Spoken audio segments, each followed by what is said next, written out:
Hi, folks. Welcome to another episode of Film Study. This is Ken McCusick, and it's time for this week's Know Your Foe episode in preparation for the wild card game. We have a new Steelers guest, Josh Carney of Steelers Depot. Josh, thanks for joining us. Hey, Ken, thank you so much for having me on. I appreciate it. A pleasure. Recommended by Alex Kozora, which is high praise coming from Alex, somebody we've had on the show a number of times and a longstanding good friend in the Steelers fan base. So I guess we don't really need to go through the personnel for the Steelers the way we did on the first two shows. Appreciated Alex and John, glad you're doing that. But let's talk a little bit about the current state of the Steelers. Obviously, the 4-game losing streak, a concern coming into now. It certainly is. You know, this team entering December, I know December 1st, they played the Bengals, had their best game of the year from an offensive standpoint. Since then, it's been completely downhill in all three phases. You've had the offense fall apart. This team was built around explosive plays, being able to run the football, being able to protect Russell Wilson. That has disappeared across the board here in this last month. Granted, some of it is due to the teams that they've been playing, the Eagles, the Ravens, the Chiefs, all of the front runners. But with the offense falling apart, then you have the defense. You have, the communication issues, guys running wide open in the secondary for 2 or 3 weeks. Tackling issues occurred. This was the best tackling team in football for much of the season. And then December started and these guys just fell off completely. They missed 36 tackles in 2 games. They've kind of got it back on the right track here in the last 2 weeks. They've missed a combined 8 tackles. That is something that I track at Steelers Depot. So that's been, very, very interesting to see them go from 36 missed tackles in 2 weeks to 8. They've cleaned up the communication issues. Special teams has been a real problem in the last month or so with turnovers. You saw Calvin Austin III fumble a punt in Week 18 against the Bengals. But you look at the Steelers, how they started the year. They got to 10-3 at one point, legitimate contenders. They finished the year 10-7, backing into the playoffs, and it's been quite a roller coaster, Ken.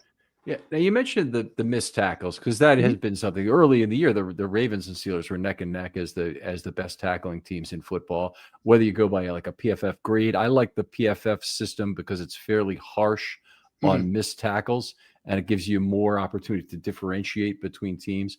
But the players who really stand out in that, there's 3 on the Steelers who are very striking. First of all, Peyton Wilson coming out of college had the best stops to missed tackle ratio, which is kind of like to me the strikeout to walk ratio for inside linebackers of any inside linebacker in the draft. So I liked him a lot more than other people did. I know other people had him a little lower. It was sad to see the Steelers get him as a Ravens fan, obviously, given the case. Patrick Queen, of course, came to the Steelers from the Ravens. Terrible missed tackling problems throughout his career, and that really does not look like it's been cleaned up this year. It is not. He ended up leading the Steelers in missed tackles this year with 21. I believe his missed tackle rate was around 13% that I had charted, which actually lower. It's concerning the number of missed tackles he had. I don't think his miss rate is all that bad. I've written multiple times at Steelers Depot. I will take having that athletic linebacker getting to those plays and missing some of those tackles rather than not having a guy that can't get to that spot. But yeah, he missed a ton of tackles in Baltimore in his 4 years. That was a concern when the Steelers signed him. And, he came over to Pittsburgh, played every game, almost every snap. And yeah, the missed tackles were an issue. Peyton Wilson, I think at times the game was too fast for him at the NFL level. And I think that's what led to some of his misses where he was thinking too much and then was a step late. I think that'll get cleaned up moving forward because he was a sure tackler in college when he was able to play fast and free. But all season long, this team was tackling well. And then for whatever reason, it started in that Eagles game. They fell off entirely. It was technique. I never want to question effort, but there were times where it was like, are you giving 100% there? So it was a mess. But yeah, Patrick Queen, he draws quite a bit of ire from the Steelers fan base when it comes to his tackling issues. So the other guy who is right there and would explain almost in terms of the games mapped 1 for 1 where the Steelers had more problems is Sean Elliott, who's been, to me, he's been the cleanup guy for Patrick Queen for a lot of the season. Talk about him a little bit. Yeah, Deshaun Elliott, when they signed him, it was one of those cheaper, I think it was 2 years, $6 million deal that they got him on. It was an under the radar move. They needed another safety and needed a guy that could play in the box. He fit that role perfectly. That's allowed Minka Fitzpatrick to play that single high role. But Elliott was known as that sure tackler, but we really didn't know just how good he was until the season started. He missed one tackle on the year out of 109 tackle attempts. The 0.9 miss percent that I had charted is the lowest Steelers Depot's ever had in the 6 years we've charted tackles. That guy, his technique, his want to in the tackling department, his physicality, it all stands out. He's been a fan favorite from the get-go. And yeah, he's kind of that cleanup guy in the box. You know, he covers up a lot of mistakes, a lot of misses. And when he has an opportunity one-on-one in space, he is making the stop. And that's all you can ask of him. I mean, the guy is just very, very efficient when it comes to tackling. So maybe let me ask you this about Deshaun Elliott, because if I recall correctly, the Steelers from the last couple times they played the Ravens are still a committed nickel team, basically. Mhm. But they have two inside linebackers on the field all the time. Has there been any consideration or maybe talk on Steelers Depot about Elliott becoming a dime back for this team and getting a player off the field as more of a coverage liability, say on third down? No, there hasn't been much talk about that. I think he's just in his role. He plays so well as that box guy. He can still cover. They like the coverage linebackers that they have. I know Patrick Queen has had some issues in coverage. Teams have gone after him quite a bit. Peyton Wilson has had some success in recent weeks in coverage, but there hasn't been any talk of, moving Elliott to kind of that dime backer. He is just so good in his role, whether he's, lined up in the slot or he's that extra linebacker in the box when they're in nickel. It's just the way that he plays and his versatility and how he can cover, how he can come downhill and play the run. It works well within this defense. And Pittsburgh has done a nice job of making sure they don't have those liabilities at linebacker like they have in the past. I think it was last season, Elandon Roberts was playing quite a bit in nickel. And, teams were going after him. And I think that's a big reason why they targeted Peyton Wilson. And when he fell to the third round at 98 overall, they were ecstatic to get him because he can play all three downs. I think he was the fastest linebacker in the class. I believe he hit, 22 miles an hour or something like that. Really? At North Carolina and on one of the plays. So, he can. Peyton Wilson has got a bright future if he can stay healthy. But, there's been no talk about Elliott kind of moving into that dime backer role just because of how good he is in the role he's in right now. Okay. All right. Fair enough. Now, one thing these two teams share in spades is coaches of the same vintage in terms of Harbaugh and Tomlin coming into the year, I think 1 year apart or very, very close. And the fact that both fan bases seem to have an enormous vocal minority that wants the guy gone. I'm actually trying to do a series of pods, by the way, a little PSA right now. If you're on the side of fire Harbaugh, if you really want to get rid of Harbaugh, hit me up with a DM on Twitter. I want to hear from you because I'm having trouble finding panelists who want to take that side. You guys are out there. You guys talk all the time on Twitter. Yeah, and I don't know why you wouldn't be responding for an opportunity to be involved in this, but this is I want a balanced pros and cons approach to this. Now, getting back to the show here, sorry about that. Mike Tomlin seems to draw more ire from the Pittsburgh fans, and I think I heard Ross Tucker talking about this recently, just in terms of how much Steelers fans don't respect his things like game management, which I think there are some legitimate concerns there, but other things about Tomlin's coaching style and the seeming inability to extricate themselves from the no losing season streak. Yeah, he draws quite a bit of attention when it comes to that no losing season streak. A lot of fans find that to be a ridiculous stat, something that's meaningless. I'm kind of on the fence there. I understand the frustration with the lack of playoff success. It's been since 2016 since they won a playoff game for this franchise, for the type of talent that they've had over the years. That's unacceptable. But I do acknowledge it is very, very difficult to win in the playoffs. And when you don't have a franchise quarterback like the Steelers haven't had since, let's be honest, Ben Roethlisberger's elbow injury in 2019 was probably the end of him as a legitimate franchise quarterback. It's very hard to win in the playoffs without that. And they've had Kenny Pickett. They're now on, Russell Wilson and Justin Fields. They don't have that Lamar Jackson, Patrick Mahomes, that, that game winner that can go out there and just take over games. But yeah, it's very difficult every year to hear the fire Tomlin, conversations, because the guy is revered, nationally from players across the league.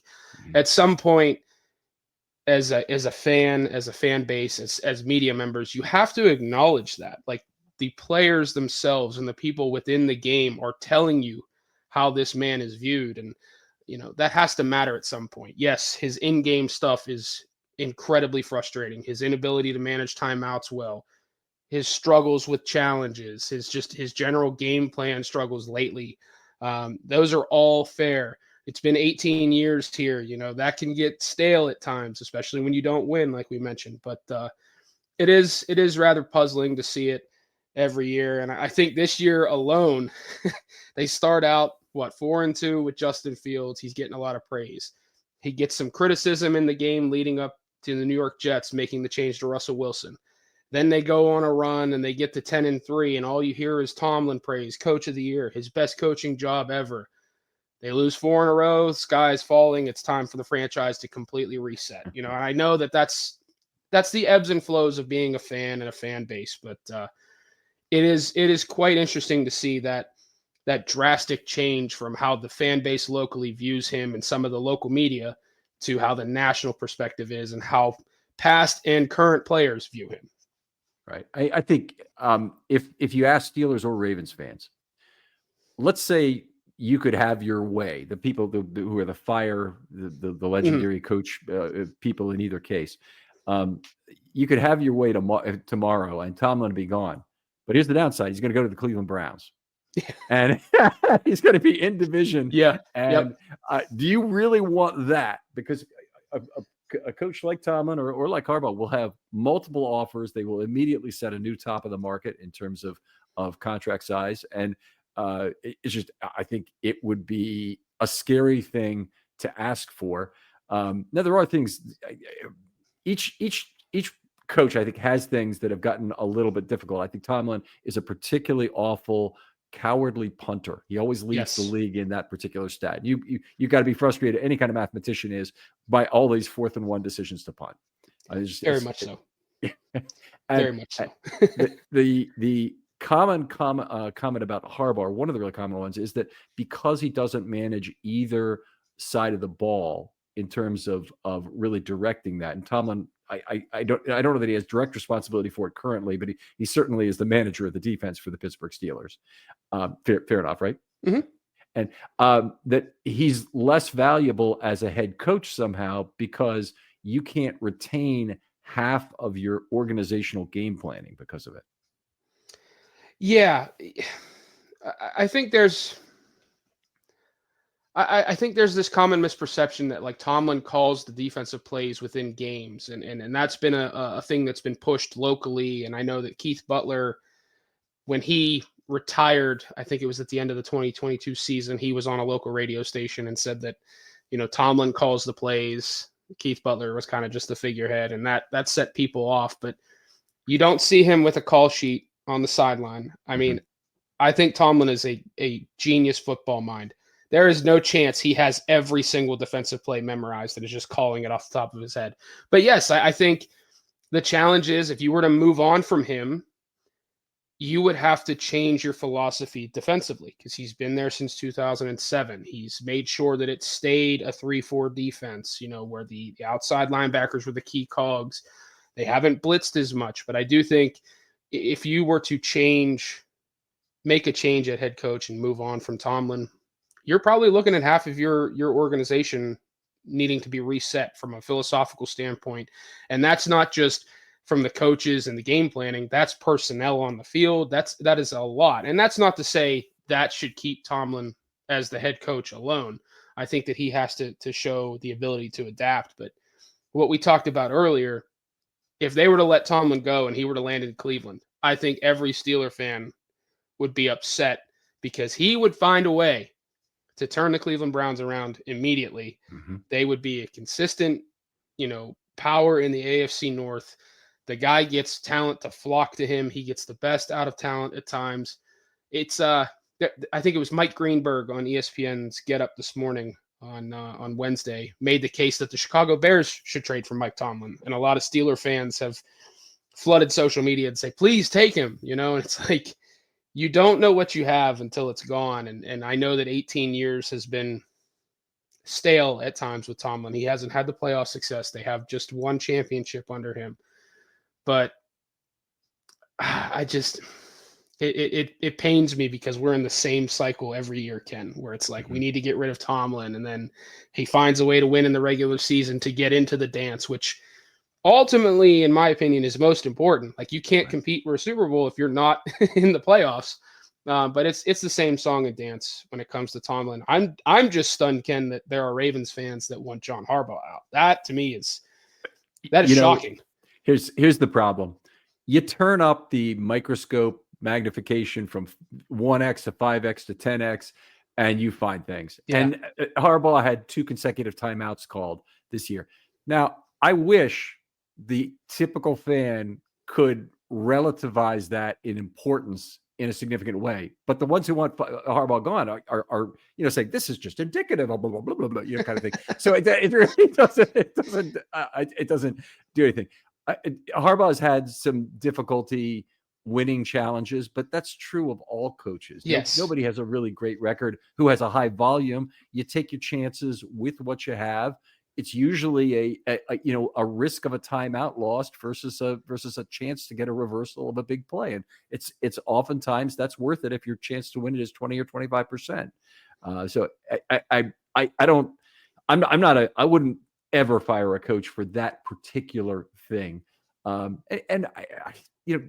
other problem is that people look at him as a CEO and a culture coach and just a voice guy, but I mean, you look at what the Ravens have done in terms of being able to win any time of day or night. I mean, you got to give that credit to Harbaugh. There's no other person that's the. So anyway, this is another night home game for the Ravens, which is finally a really nice thing for them to have. First of all, Saturday is good, but also getting to play at night, and it's good for the Steelers as well if they advance. I mean, it's obviously a good to have that extra day wherever they might go next week. Absolutely, yeah, and I know that this will be the first time that the Steelers have met the Ravens in the playoffs in Baltimore, and it just so happens to be a night game. I know the Steelers have had their issues in prime time at times, especially on the road. But yeah, when it comes to this matchup, I don't think you could have asked for anything better for the Steelers. I know they backed into the playoffs. They've lost 4 in a row. They've looked dreadful in all 4 games, but you're getting a familiar opponent. You know their strengths, you know their weaknesses, you know their personnel inside and out. So that gives you a chance to kind of not have a leg up, but you're further along in the process when it comes to preparing for them, rather than if you had to take on the Texans or the Bills, because you haven't seen them this year at all. So that's another challenge. But I think it's good for the Steelers, and I think this is going to be one heck of a game. That's all the Steelers and Ravens do in the playoffs is create some magical moments together. So they've had some great games, that's for sure, regular season and postseason.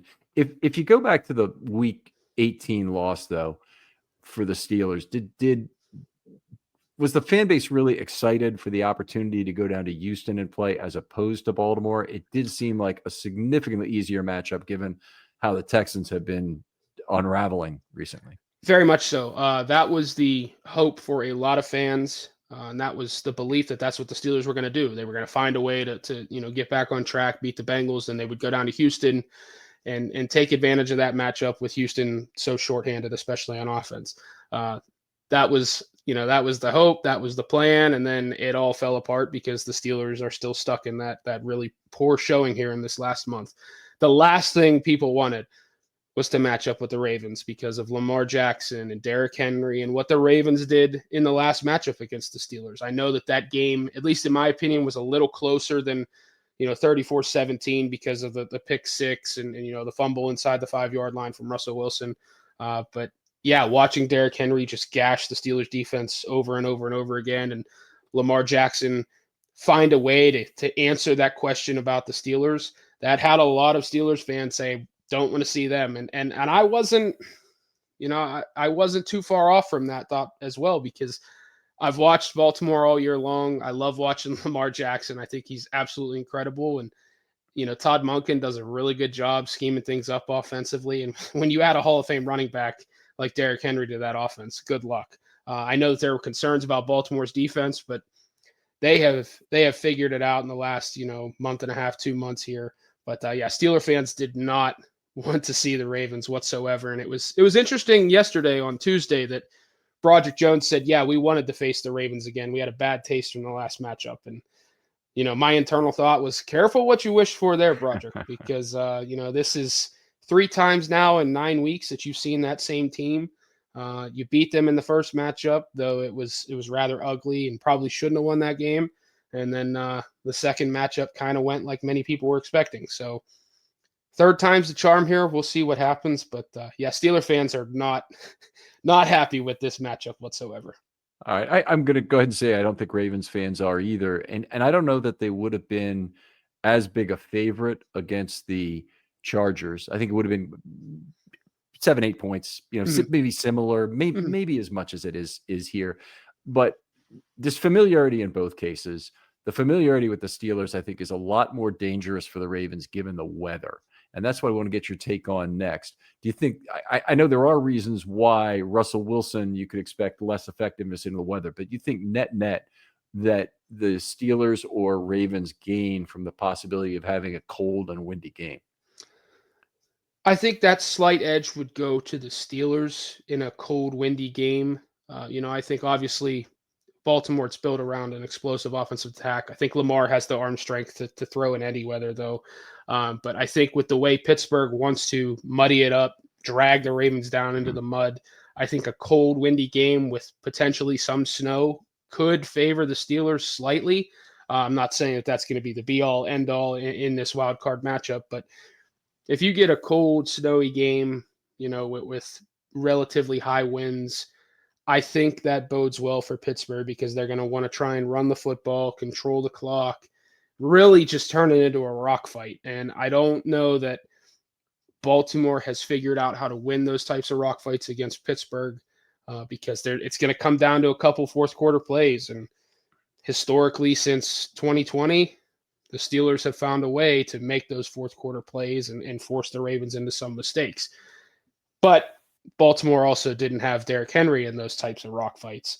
So that could be the balancing factor there. But yeah, if it snows, if it's as cold as they're saying it's going to be, and if the wind plays a factor, I think that could even the playing field just a bit for the Steelers. Yeah, that's definitely my concern, that I think it shortens the game. It magnifies the game into fewer plays. And, one of the characteristics of the Steelers, even more so than the Ravens, is to generate turnovers. And even though they haven't been super successful last month in that, that's certainly a characteristic that I would fear in terms of the Ravens finding a way to lose this football game. Yeah, absolutely. I think that, it's going to shorten it. Like you said, Lamar Jackson, he's not going to have that true downfield passing ability if it's, high winds and snow. I do wonder, though, that if it gets as bad as some people are forecasting it to be, does that unlock Lamar's legs all the more and create that much more difficult of a matchup for the Steelers defense? Because in the last 2 matchups this season, Lamar really hasn't run. I know he had a couple of big runs in the week 11 game, but week 16, he really didn't utilize his legs much. And I know the Steelers have done a nice job historically keeping him in the pocket. They do a lot of the mesh charge with the read options, and they're getting hits on Lamar, but we haven't seen Lamar truly utilize his legs in a Ravens-Steelers matchup like maybe he did against, Houston on Christmas night, or Kansas City to start the season, the way he took over that game at times with his legs. We haven't seen that in this rivalry matchup, so we could see that Saturday night with the weather. Yeah, extremely good point there, by the way. And I wouldn't expect like a fan of another team necessarily to know that. You're clearly, you watch this a lot, and to watch the Ravens game from Kansas City. He ran him out of 7 pressures in that first game. And I think the Ravens completely need to embrace Jackson running, misdirection, all of the things that support the running game in this game to really maximize their chances. Otherwise, I think they really risk it being a mud fight with a pig that they don't want to be in. Yeah, and I think it was Chris Long on his podcast recently said, Mike Tomlin is the king of ugly, and that's not fun for viewers to watch, but I think Tomlin knows that he can win those types of games, and he desperately wants to drag Baltimore into that type of matchup. And I think that's a question Lamar's got to answer, is winning those types of games. And I do, as just a general observer, not from a Steeler fandom or Steeler coverage perspective, I do want to see Lamar kind of step up in this matchup, utilize his legs more, and kind of take over like many have expected him to do in the playoffs. I think this is a perfect situation for him, especially if the weather's bad, being able to do it at home against a team he's familiar with. All right. George Pickens has been I don't know that we say a polarizing figure even, but an anti-hero maybe would be a better way to put it. These last few weeks in particular, what is going on with his head? I'll tell you what, he has been something. The 3 years in Pittsburgh for him have been quite difficult. Whether it's, the drops this past week and arguing with a fan in the stands and having to be, kind of calmed down by teammates. It's the guy hears and sees all the noise, all the chatter about him. And I don't think that he is at the point in his career where he is mentally strong enough to ignore it. And then you obviously have the Ravens in the locker room this week. I don't know if you saw, they were sampling Lamar Jackson's cologne, and someone made the comment, "It smells like George Pickens soft." And you knew that was that was just warfare, mental warfare. They were trying to get under his skin. I couldn't tell you what's going on with George Pickens. You just don't know what Pickens you're getting snap to snap, let alone day to day. I know that he missed 3 games with a hamstring injury. Mike Tomlin likes to say it can be really difficult to get back on that moving train, especially late in the season coming off an injury. I thought he played well against the Chiefs. He had a big 41-yard catch early in that game. But then for whatever reason on Saturday night, I think I've seen him drop 1 ball in a game in his career, and he dropped 3. And 2 of them were big plays. It's just very, very uncharacteristic of him. I know that he is frustrated at times with the offense and the lack of targets. And I think he had 1 target in the first half of that game, which, some fans speculated could have played a factor because he wasn't involved early. But yeah, he's not locked in. He's just kind of a, lack of a better term, a head case. And the Steelers have had to deal with it for 3 years. And I think the act is wearing thin at times. We've heard Mike Tomlin say this year, he needs to grow up, and he needs to grow up quickly. I think that was after the first Bengals game where he had the 2 taunting penalties, the personal foul taunting penalties that cost the Steelers. But yeah, he is a guy that he's got all the talent in the world. But he just doesn't have it between the ears right now to where he can be locked in and really unleash his full talent. And it's rather frustrating to watch. And I think the Ravens know they can get under his skin and get into his head. And I know that he's excited to play Baltimore again. He missed the last matchup, but with the weather being what it could be, and with the struggles of the offense as a whole right now, and it being a win or go home game, personally, I am kind of on eggshells right now, expecting the worst from Pickens, because that's who he's shown to be in his first 3 years in the league. All right. So there's been a tremendous amount of head casey receiver stuff going on recently with Tyreek Hill, with Deontay Johnson here in Baltimore. Just you guys have been through it. Yes. Every Steelers fan is basically saying, yeah, we knew it was coming. That's what Alex, basically said. The Panthers, obviously, despite some decent play from Johnson, he wasn't good, but he was a high volume target for them at least. And you can't be happy under those circumstances. What do you want to do? And then, he comes to Baltimore more under manufactured reasons why, and he's a backup. I mean, he's a backup to 2 better receivers in Baltimore, and he can't accept that, refuses to go in a game, and all of a sudden he's never going to play again for the Ravens. Yeah, that was puzzling to me. I was personally a little worried when they traded for Deontay, because we've seen how good of a separator he is, just a general route runner, a guy that can, turn a short catch into a sizable gain. And then, man, you hear those initial comments from Harbaugh that, we're working through things. That was the red flag initially that went up, and then that thing ended quickly. Fortunately, it didn't cost Baltimore that much, but I know Steeler fans were kind of excited when he went there at first because like, okay, he can go in and destroy that locker room now. And it doesn't seem that he did that, but he certainly seemingly tried to, rough up the waters there a bit. But yeah, we seem to know all about troubled receivers here in Pittsburgh, whether it was Antonio Brown or Deontay Johnson, Chase Claypool. Now we're dealing with George Pickens. It's been a mess. One thing that an outsider would say, certainly Ravens fans would say, is they're very jealous of how the Steelers have been able to develop receivers during the Tomlin era, that they've been extremely good at finding guys second, third, fourth round, not having to go into the first round and swing for the fences, but second, third, fourth round, sometimes even later, and get guys who they could develop. How much of that has been a function of Tomlin being able to keep a lid on the head casiness, we'll call it, of some of these guys who leave Pittsburgh and all of a sudden they're all over the place? I think that's the biggest factor. I think if Mike Tomlin wasn't the head coach of this team, they wouldn't have their track record of getting these receivers that probably are first or second round talents at a discount in the draft. George Pickens, all the talent in the world. Many thought he was a first round talent. He fell to the second round. Some thought it was due to the knee injury and the medical concerns. It wasn't. A lot of it was the character concerns. Deontay Johnson, there were some people that thought he was a second round talent, but there were some small rumblings of, him being difficult to deal with at times. And he fell to the third round. Antonio Brown, sixth round pick. That guy fell for a reason. I think Tomlin is a huge part of bringing in these talented players in and being able to manage some of the egos and the behavior abilities, at least initially.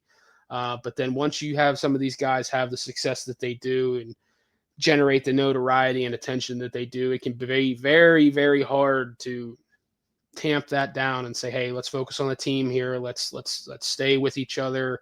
Let's focus on the task at hand. And the receiver position across the league, it's not just a Steeler thing. The receivers are mostly divas across the league. I think Baltimore has done a nice job of identifying those talented players that are good for the team, that are hard workers, that don't need the ball coming their way 10, 15 times a game.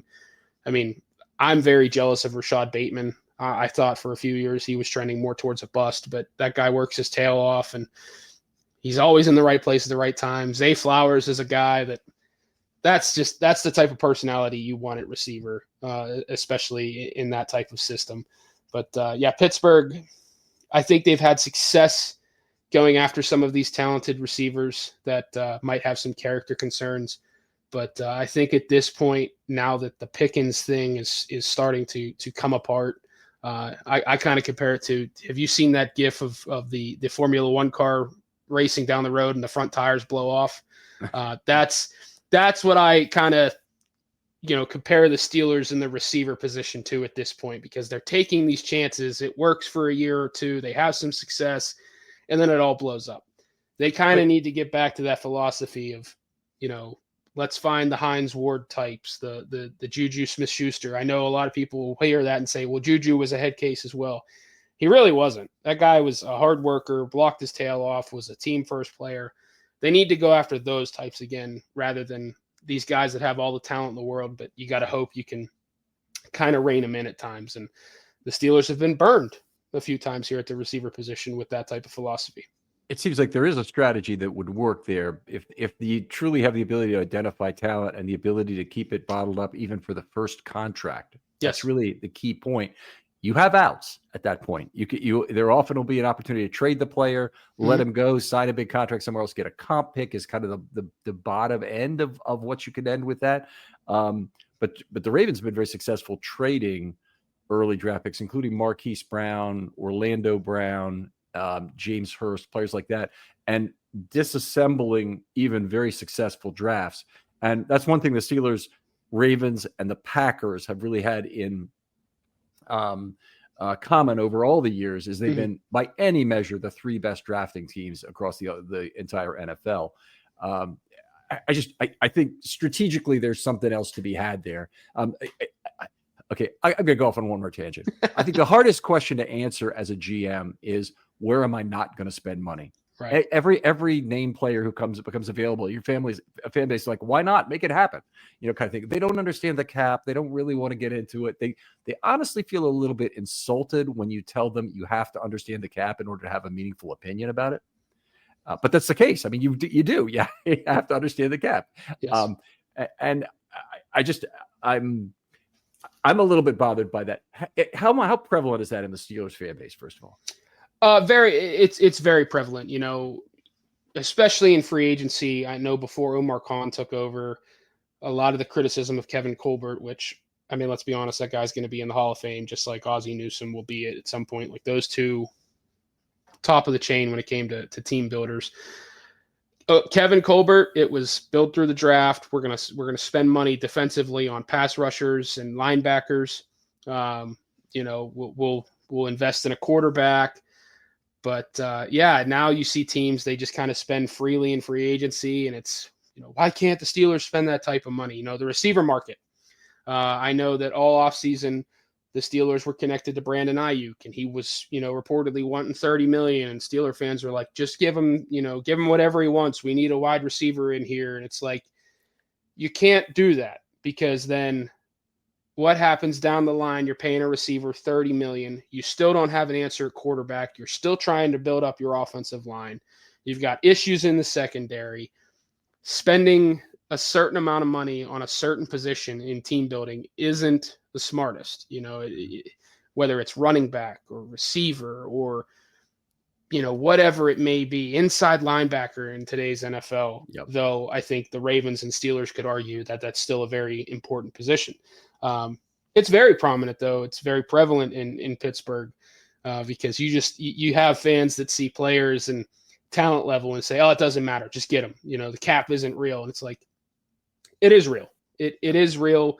There's only so much manipulation you can do, and you don't want to be allocating a ton of money to non-premium positions in today's NFL. So it's certainly a concern. And I do think, like you mentioned, the Steelers are kind of focused at the receiver position on getting those talented guys in the draft that might be head cases, trying to get them through that first contract, and then saying, thanks for the 4 years or the 5 years.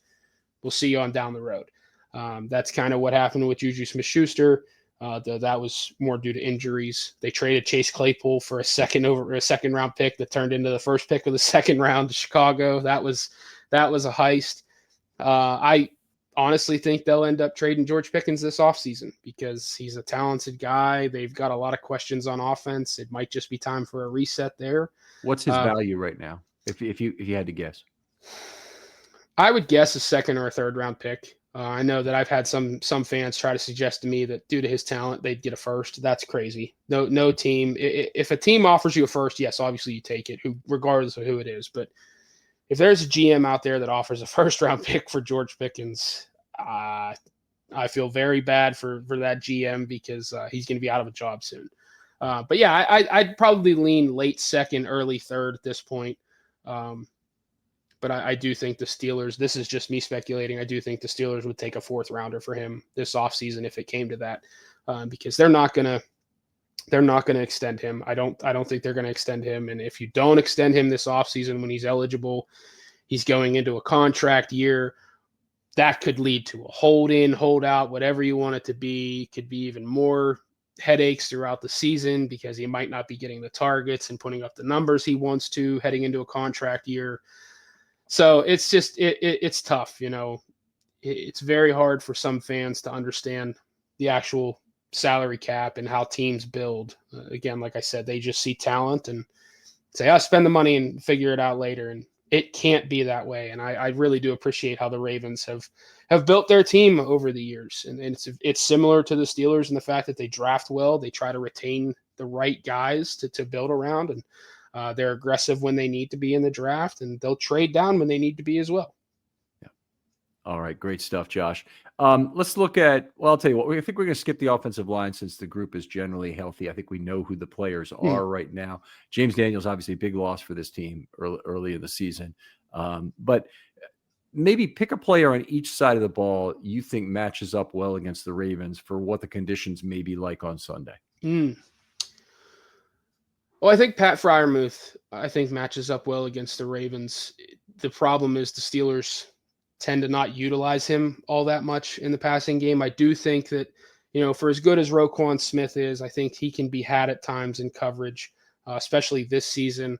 I know that in the last week against the Bengals, Pat Freiermuth had a big game. I'm hoping there's more of that moving forward for him. I want to see Arthur Smith call plays for Freiermuth specifically, especially because I don't know if you've been following Hard Knocks, but after that, or leading up to that Week 16 game, HBO's cameras captured one of the defensive assistants for the Ravens saying Russell Wilson was threes and layups in the passing game, and it's check downs and home runs, and there's nothing in the middle of the field. And I want to see them utilize the middle of the field this week, and I think that could be Pat Freiermuth. I think that could be Calvin Austin III as well.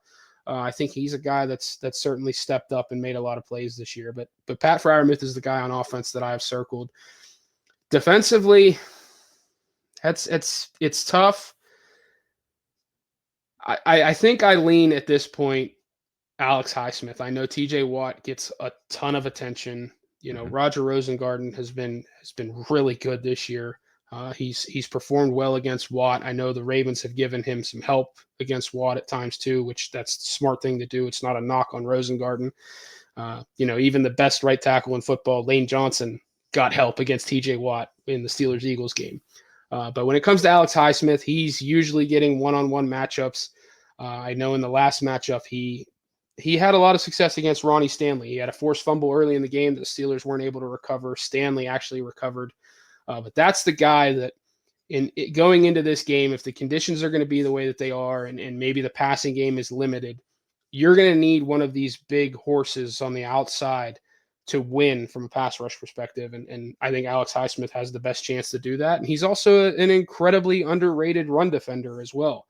I know that the Ravens in that last matchup in Week 16 ran away from TJ Watt, and Alex Highsmith was still getting his legs underneath him coming back from an injury. But in the last few weeks, he's been an outstanding player, rushing the passer and stopping the run. And I think he matches up really well against Ronnie Stanley. And it would not shock me if Alex Highsmith has a couple of impact plays in this game. All right. Very cool. Josh, outstanding stuff. Thanks so much for joining me here. Tell folks where they can find your work online or contact you if they have a question about football. Yeah, so you can find me on Twitter at @byJoshCarney. I work for Steelers Depot again, as Ken mentioned in the beginning. Alex Kozora is one of my colleagues there. Highly recommend Steelers Depot. It's not just my work; it's everybody there at the site. That's the most comprehensive Steelers coverage out there. But yeah, you can follow me on Twitter. You can DM me. I'm on there constantly. I am on Blue Sky. It's the same handle as Twitter, just with the Blue Sky social stuff at the end. And then, that's really it. It's a blast talking this. Hopefully we could do this again next year. And hopefully we have a great game Saturday. I don't want to see a blowout. I know that a lot of people are expecting one in the favor of the Ravens. I think this game could be a little closer than some people expect. But Ken, I appreciate you having me on. Okay. Well, great to have you, Josh. Other folks out there, thanks for listening. If you want to do something nice for the show, like and subscribe if you're listening on YouTube for any reason, and show an older person how to get to this content, or any person who doesn't know about the show, in particular, playing directly off the website for somebody who's not clued into podcasts. Josh, thanks again for coming on. Absolutely. We'll talk to you next time on Film Study.